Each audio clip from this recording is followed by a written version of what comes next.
Okay, so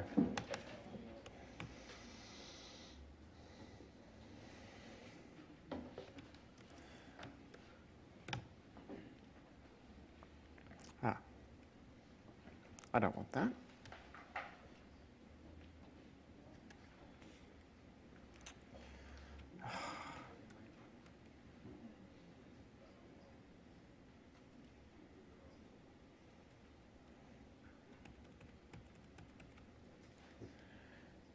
Pascal today.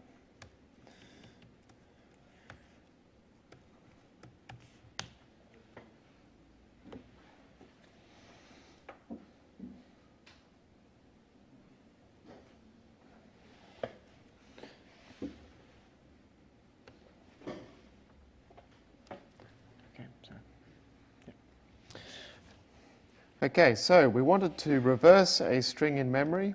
I just had to check that I'm in the correct, yes, I'm in the correct path. So I'm just going to, okay, so Vim.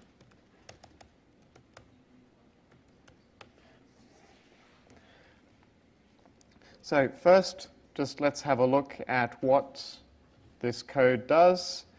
The user enters in a string to reverse, so when you pass in the string as an argument, and then it will read the string in. So it'll copy the string into some managed memory that we've allocated called string, that will print the string to the screen, and then it's going to call our kernel, which is going to reverse the string. It's going to call CUDA device synchronize and then print out the result of our kernel. Okay, so let's have a look at this. So this is the string. It takes in a pointer, a character pointer to the string. Now, a note is that strings in C and C++ is like an array of 1-byte characters. And we know we're at the end of the string when there's a 0, when we meet the 0 character or the null character. But when we call we call the strlen, that's the string length function. That returns us the length of the string, not including the 0 on the end.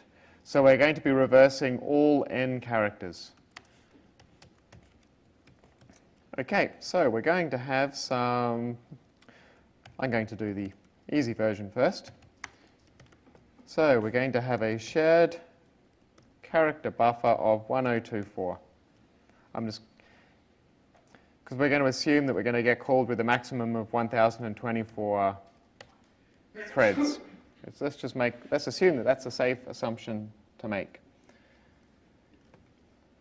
And I should give that a name, shouldn't I? Buffer. Now, there's two different, so if we're going to reverse the strings, the problem we have is, a naive implementation might do something like, we should of course int I equals thread idx.x. Okay, so we find out which character we're in charge of. You might do something like this.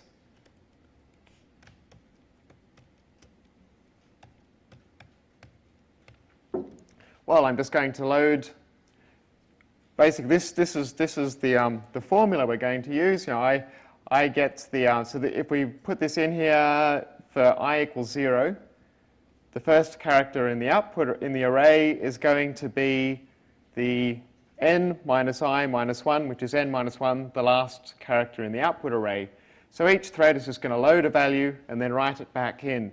But because we're doing this in place, that is, we're putting the result of the string reversal back into the buffer that we were passed in. If all the threads try to do this at the same time, the answer that we get is dependent on the order that they read the input values in.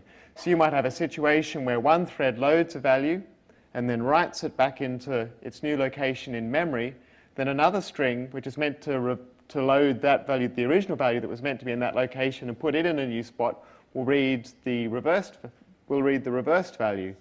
So you've got to have some sort of synchronization step where all the threads load the values into some shared buffer, and then from there they use those values to create the output so that we don't have this collision. And there's two different ways you can do that. You basically have to do a load and then a write, and you can do the reversal when you do the load, or you can do the reversal when you do the write. I'm going to do the reversal when I do the write. So the first step is buffer I equals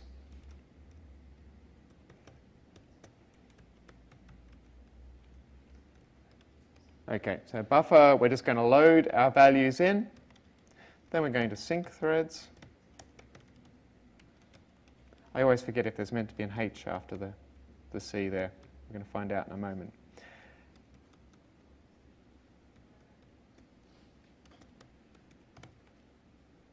Okay, so we first of all load the values in, then we make sure that all the threads synchronize, and then we do the reversal and write back out. So that should reverse string, one thread block, n threads.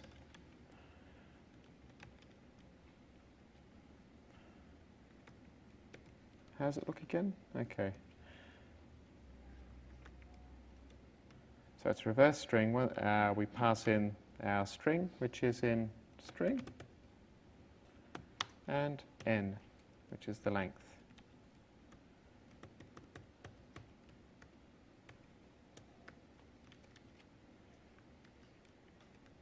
Okay, so did anybody spot any obvious errors there?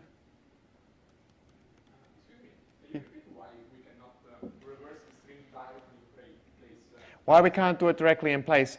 Because we've got all of the threads. So the question was, why can't we just do it directly in place? And the answer is because all of the threads are doing this potentially at the same time. So you might have, let's think about the first value and the last value in the array.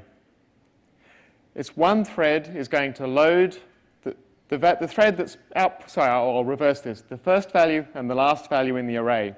You've got a thread that's responsible for writing this value, the last value. So what it's going to do is it's going to load the first value and then write it here. So what happens if this thread goes first? It loads that value, then writes it here, and then this thread tries to do its operation, which is to load the value over here and write it into there.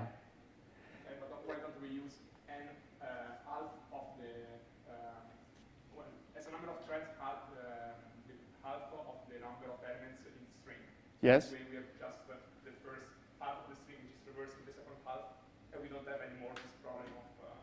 Don't optimize too far. Okay, so you could... Yes, you could do some optimizations like that. I haven't thought about which one would be more efficient. Given that we're using the shared memory one is very efficient.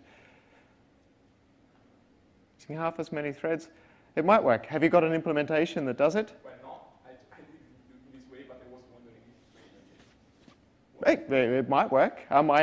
We can have a look at it later on. I leave that as an exercise to the reader.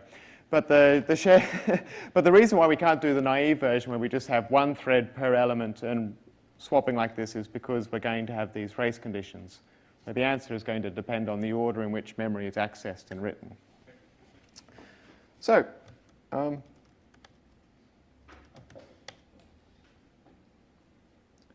host function call cannot be configured. Yes, I've forgotten to put the global on there.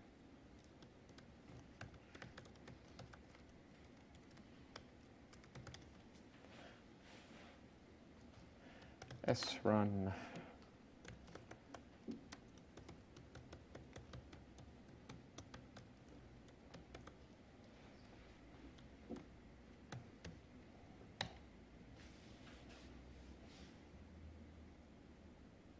Okay, I've got a Z at the start and an A at the beginning. And barring any mistakes in typing in the alphabet, I think that's the alphabet backwards. Okay, so that, that worked. So that's one way to do it. That's using... Oh. That's Curious. Okay, anyway, so there you go. So you can trust me, I did get the right answer. Huh.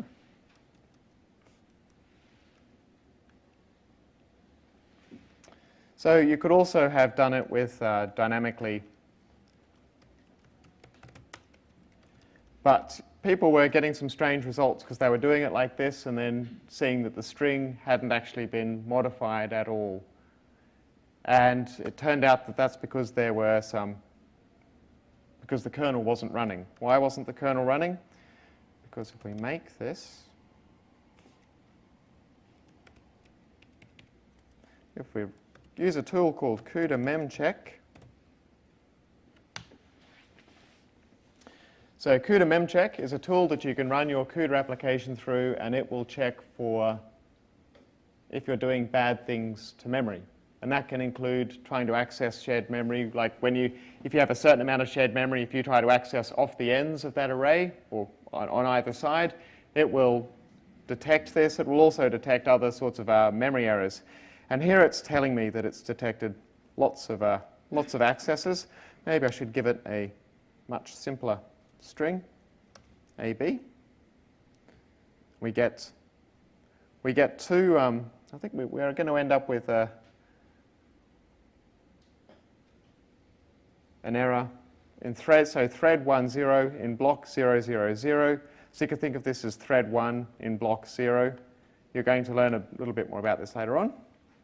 Okay, can anyone tell me what mistake I made here?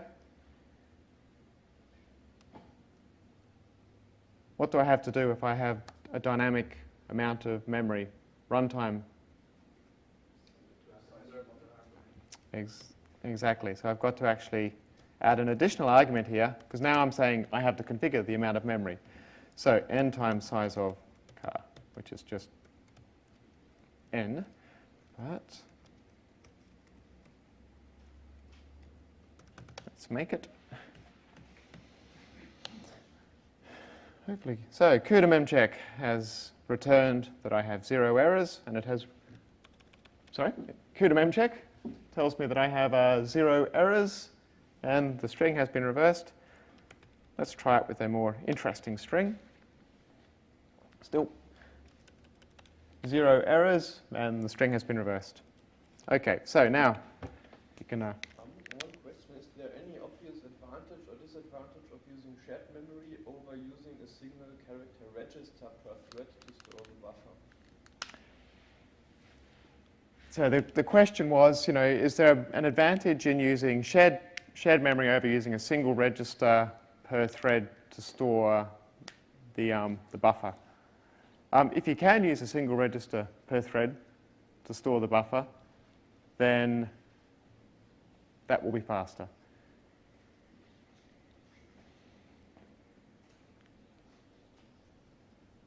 And in this case, if you use sync threads and you're using a single thread block, that should actually. From other threads. Sorry? Can you read registers from other threads? So that's the next question. But I think you can actually. I think it will work because we have one thread block. Yes, maybe you don't even need to use shared memory for this. The question about can you access register variables from other threads? Since CUDA, I think it was a feature of CUDA 6.5 or 6, you can access variables that are register variables from other threads that are in the same warp. So they're what they call shuffle intrinsics, where you can pass values. And this is more efficient than shared memory. And this doesn't require that you use sync threads. This is a topic that I can talk about tomorrow if you would like. I mean, if people are interested in this, then I can extend this example to also use warp intrinsics. You can only use those techniques within a warp. You still have to use shared memory or shared memory atomics if you want to communicate between warps that are in the same thread block. But yes, you can, and there's also some other nice things you can use to get threads that are in the same warp to communicate with one another. So yeah, you can basically start programming at the warp level. You've got this hierarchy of parallelism that grows up. So if you want to start working on the dot product example, Go for it. So somebody just asked me a good question, which was, well, how can I tell if my kernel... Okay, somebody just asked me a good question, well, actually a couple of people have asked me now, which is, how can I tell, before we had our kernel was crashing, but our program didn't say that there was any problem, it just printed out the wrong answer. So how can we actually tell if the kernel crashed? And there's a CUDA API function called Getlasterror that you can call, and it will tell you the last error that happened. And if it returns CUDA success, that means that there have been no errors. So when you call this Getlasterror, it's in the slides for the API. When you call this function, it will return the last error that occurred, the error code for the last error that occurred, and it will then reset the error status to CUDA success. And I've written a little wrapper around this function. It's in the util.hpp, so if I'm just going to go back to my string reverse example.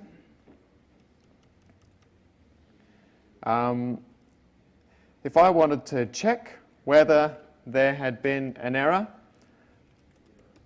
first I'm going to have a look inside my util file. So this is the version of the function that I created.